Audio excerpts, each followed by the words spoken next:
শীতের সন্ধ্যা, অনেক ভয়ানক কুয়াশায় ঢাকা জিনিস। চারদিক। কেউ সামলে আসবে না, আমি সন্ধ্যা বললে কিন্তু খানিকটা ভুল হবে। খেয়ে ফেলবো।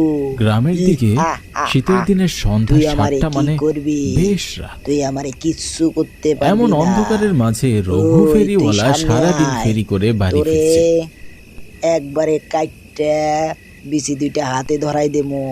তুই না, আমারে চিনিস? আজ বেশ দেরি আমি হয়ে ডিপ গেল। জলের ভক্ত। এমন ঘুটঘুটে অন্ধকারের মাঝে পথ ওই, চলাটাও তোরে সানডে বেশ মানডে কিন্তু কষ্টসাধ্য। ক্লোজ কইরা দিমু।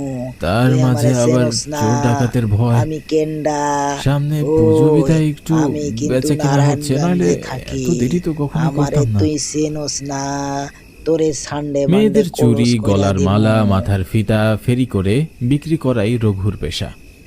বেচা কিনা যা হয় তাতে তার সংসার বেশ ভালোই চলে যায়। শরীরটা বেশ ক্লান্ত।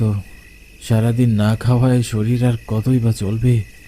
যদি একটা গাড়ি পেতাম তাহলে ভালোই হতো, কিন্তু এমন গ্রামের রাস্তায় গাড়ি পাওয়া তো দুঃসাধ্য ব্যাপার।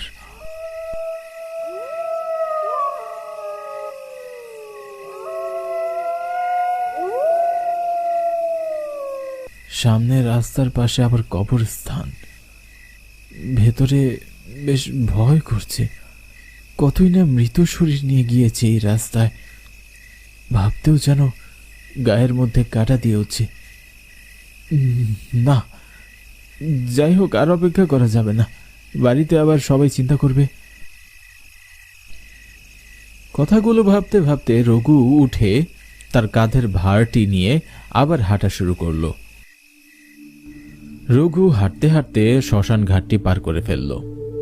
শ্মশান পার করে কিছুটা পথ হেঁটে যেতেই সে সামনে দেখতে পেল কয়েকজন লোক সাদা কাপড় পরে একটি লাশ কাঁধে নিয়ে শ্মশানের দিকে হেঁটে আসছে।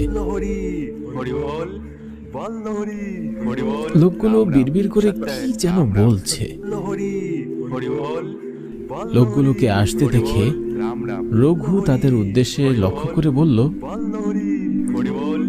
এই দাদা, শুনছেন কে মারা গিয়েছে? লোকগুলো রঘুর কথার কোনো উত্তর না দিয়ে এক তালে সামনের দিকে তাকিয়ে হাঁটতে লাগলো। লোকগুলোর মধ্যে একজন বলে উঠল,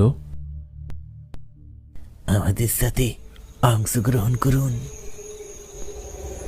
আমাকে ক্ষমা করবেন, আমি বাড়ি ফিরছি, এমনিতে অনেক দেরি করে ফেলেছি।